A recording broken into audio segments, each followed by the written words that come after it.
Hello everyone, welcome to our YouTube channel. And आज की video में हम पढ़ रहे हैं टॉपिक सेल इंजरी, जो कि बहुत ही ज़्यादा इम्पॉर्टेंट टॉपिक है। आज की क्लास में हम क्या क्या कवर करेंगे? हम कवर करेंगे टॉपिक सेल इंजरी, अंडरस्टैंड करेंगे इसके कॉन्सेप्ट को। इसके अलावा टाइप्स ऑफ सेल इंजरी की कितने तरीके की सेल इंजरीज होती हैं, क्या सिमिलैरिटीज़ या डिफरेंसेस होते हैं। एक बहुत ही ईजी सा माइंड मैप हम पढ़ने वाले हैं, जिसके थ्रू आप सेल इंजरीज को क्या कर सकते हो, अंडरस्टैंड कर सकते हो इजीली और मेमोराइज भी कर सकते हो। ठीक है, so let's start with the definition. It comes under basic principle of cell injury and adaptations. Cell injury को किस तरीके से डिफाइन कर सकते हैं? हम एक तरीके से डिफाइन कर सकते हैं कि एक तरीके का क्या है, अल्ट्रेशन है। अल्ट्रेशन किस में? सेल्स के स्ट्रक्चर में और उनके बायोकेमिकल फंक्शन में। उससे क्या होगा? It results into some stress that exceeds the ability of the cell to compensate through normal physiological adaptive mechanism. So क्या हो रही है, जो बेचारी सेल है उस पर स्ट्रेस इतना ज़्यादा बढ़ गया है कि अब वो उस स्ट्रेस को झेल नहीं पा रही है। ये जो स्ट्रेस वर्ड है अलग अलग सिचुएशन में अलग अलग मीनिंग कन्वे करेगा। ठीक है, तो आप इसको अभी स्ट्रेस के फॉर्म में ही पढ़ो कि ये एक तरीके का स्ट्रेस है जिसकी वजह से सेल का स्ट्रक्चर क्या हो गया, चेंज हो गया। अब सेल का स्ट्रक्चर चेंज हो जाएगा तो उसके फंक्शंस भी तो चेंज होंगे, राइट। सो सेल का स्ट्रक्चर चेंज हो जाता है, बायोकेमिकल फंक्शन चेंज हो जाता है। क्यों चेंज हो जाता है? अगर सेल को इतना ज़्यादा स्ट्रेस आ गया जिसको वो झेल नहीं पा रही है, फिर उस सिचुएशन को हम सेल इंजरी कहते हैं। Now cell injury results when cell are stressed so severely that they are no longer able to adapt, और when cells are exposed to inherently damaging agents or suffer from intrinsic abnormalities। देखो यहाँ पे तीन चीजें लिखी हुई हैं। ठीक है, सेल इंजरी कब रिजल्ट होगी या सेल इंजरी कब होगी? जब सेल को एक्सट्रीम सीवियर प्रेशर आएगा, ठीक है, वो उसको झेल नहीं पाएगी, तब जाके सेल में क्या होगी, इंजरी होगी। क्या हो सकता है? इनहेरेंटली डैमेजिंग एजेंट्स हो सकते हैं जो इनहेरिट हो रहे हैं एक जनरेशन से दूसरे जनरेशन, या फिर इंट्रिंसिक एबनॉर्मेलिटीज हो सकती हैं जिसकी वजह से सेल को स्ट्रेस पड़ेगा और सेल पे इंजरी आएगी। Now different injurious stimuli affect many metabolic pathways.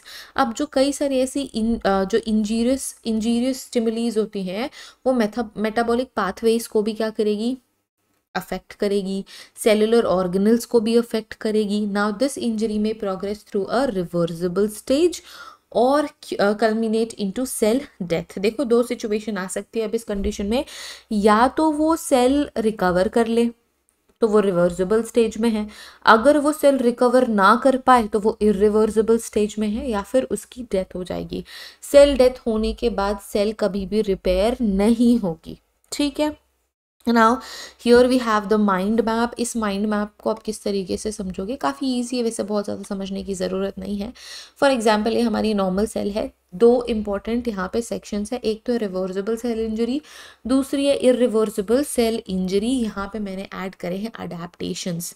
ठीक है, अडेप्टेशंस क्या हो सकते हैं? एक तरीके का अल्टर्ड फंक्शनल डिमांड है ये अडेप्टेशन। ठीक है, वो एट्रोफी हो सकती है, हाइपरट्रॉफी हो सकती है, हाइपोपल्सिया हो सकता है, मेटापल्सिया हो सकता है, डायपल्सिया हो सकता है। ठीक है, अब ये जो स्ट्रेस है वो अगर रिमूव हो जाता है, इस तरीके के स्ट्रेसेस अगर रिमूव हो जाते हैं तो सेल जो है अपने नॉर्मल कंडीशन में क्या हो जाती है, रिस्टोर हो जाती है। पर अगर नहीं हो रही है रिवर्सिबल तो सेल डेथ हो जाएगी। नेक्स्ट जो है रिवर्सिबल सेल इंजरी, इसमें मिड से लेके मॉडरेट स्ट्रेस आ रहा है, सेल को स्ट्रेस पड़ रहा है बट माइल्ड स्ट्रेस पड़ रहा है या मॉडरेट लेवल ऑफ स्ट्रेस पड़ रहा है, तो इरिवर्सिबल सेल इंजरी होगी। मतलब यहाँ पे इंजरी नहीं हुई है बट अल्टर्ड फंक्शनल डिमांड हो रही है सेल की, कि भाई आप कुछ स्पेसिफिक डिमांड कर रहे हो आपकी सेल से कि हमारा ये काम होना चाहिए, तो सेल पे स्ट्रेस आया है, यूजुअली ये क्या हो जाती है, रिस्टोर हो जाती है। Next yo we have mild to moderate stress, reversible cell injury होगी। डीजेनरेशंस हो सकते हैं, सब सेलुलर अल्ट्रेशंस हो सकते हैं, या फिर इंट्रासेलुलर एक्यूमुलेशंस हो सकते हैं। यहाँ पे भी अगर स्ट्रेस रिमूव हो जाता है तो रिपेयर होती है सेल और हील होती है। ठीक है, अब जो थर्ड सिचुएशन है, सीवियर स्ट्रेस आ रहा है, सीवियर स्ट्रेस आ रहा है, ऊपर से परसिस्टेंट स्ट्रेस आ रहा है, तो ये इरिवर्सिबल सेल इंजरी को क्या करता है, बढ़ावा देता है, इरिवर्सिबल सेल इंजरी कॉज करता है और अल्टीमेटली सेल की डेथ हो जाती है जो इरिवर्सिबल है। यहाँ से सेल कभी भी वापस नहीं जी पाएगी। तो अब आपको ये चीज़ समझ में आ गई है, this is clear now that cell injury basically is of two types, reversible cell injury, irreversible cell injury. So सबसे पहले देखेंगे what is reversible type of cell injury. As the name suggest, बहुत ही ईजी है इस चीज़ को understand करना।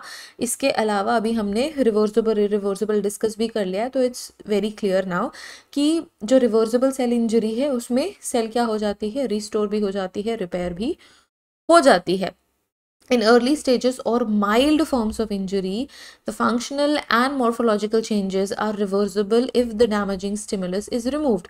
जिस भी कॉज की वजह से या जिस भी प्रॉब्लम की वजह से ये डैमेजेस हो रहे हैं या इंजरी कॉज हो रही है, अगर आप उसे रिमूव करोगे तो जो सेल है वो वापस से अपने नॉर्मल कंडीशन में रिस्टोर होना शुरू हो जाती है। Now at this stage, although there may be significant structural and functional abnormalities, the cell has typically not progressed to severe membrane damage and nuclear dissolution. ठीक है, इस स्टेज में चाहे कितना भी स्ट्रेस आए, स्ट्रक्चरल फंक्शनल एबनॉर्मेलिटी हो जाए बेचारी सेल में, लेकिन अगर कोई मेम्ब्रेन डैमेज नहीं हुई है, न्यूक्लियर डिसोल्यूशन नहीं हुआ है, तो सेल के पास अभी भी टाइम है कि वो रिस्टोर कर लेगी, अपने पुरानी सिचुएशन में वापस से रिकवर होने के चांसेस रहेंगे।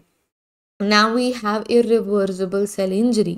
सो सेल डेथ भी आप इसको बोल सकते हो ना। What is irreversible cell injury या सेल डेथ क्या है? Because of cell death with continuing damage the injury becomes irreversible. ठीक है, सेल पे दया ही नहीं आई है ना, जो स्ट्रेस है वो आ रहा है कंटिन्यूली आ रहा है, कंटिन्यूटी के साथ आ रहा है, कंटिन्यूली डैमेज हो रही है सेल, तो वो बेचारी क्या करेगी, गिव अप कर देगी और रिवर्सिबल सेल डैमेज हो जाएगा, सेल डेथ हो जाएगी, which time to the cell can not recover and it dies. अब ये बेचारी सेल रिकवर नहीं कर पाएगी एंड अल्टीमेटली डेथ कर जाएगी। There are two types of cell death, दो तरीके की सेल डेथ है। एक तो है necrosis and then we have apoptosis. ठीक है, which differ in their morphology, mechanism, roles in disease and physiology. When damage to membrane is severe, किसमें, जो मेम्ब्रेन्स होती हैं, सेल की मेम्ब्रेन्स होती हैं, वो बहुत ज़्यादा सीवियर डैमेज के साथ है, एंजाइम लीक आउट हो गए हैं लाइसोसोम से and it enter the cytoplasm and digest the cell, that result in necrosis. ये नेक्रोसिस के कैरेक्टरिस्टिक फीचर्स हैं।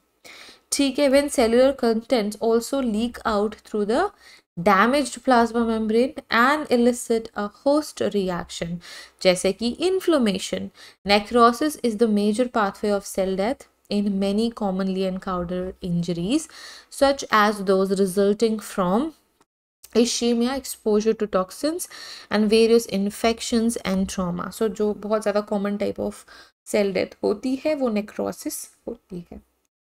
When a cell is deprived of growth factors or cell's DNA or proteins are damaged beyond repair, the cell kills itself by another type of death called apoptosis, which is characterized by the nuclear dissolution without complete loss of membrane integrity. So यहाँ पे complete loss of membrane नहीं हो रहा है, but बेचारी जो nucleus है वो डिजोल्व हो चुकी है, उसने टाटा बाय बाय बोल दिया। अब जो एपोप्टोसिस की कंडीशन होती है is an active energy dependent tightly regulated type of cell death that is seen in some specific situations only, whereas necrosis is always a pathological process. Apoptosis serves many normal functions and is not necessarily associated with pathologic cell injury. ठीक है, so that's about it everyone. In the next video we are going to cover necrosis, apoptosis, basic difference in characteristic between these two phenomena. So ये हम next video में discuss करेंगे। इस video में हमने discuss कर लिया है types of cell injury and concept of cell injury. I hope this video is helpful. Don't forget to subscribe our channel, share this video with your friends and like this video. Please comment your thoughts about it so that we can understand your perspective as well. And if this video is helpful, do comment, do leave a comment. Okay, thank you so much everyone. everyone watching this. See you guys in the next video with another topic. Till then, take care. Bye bye.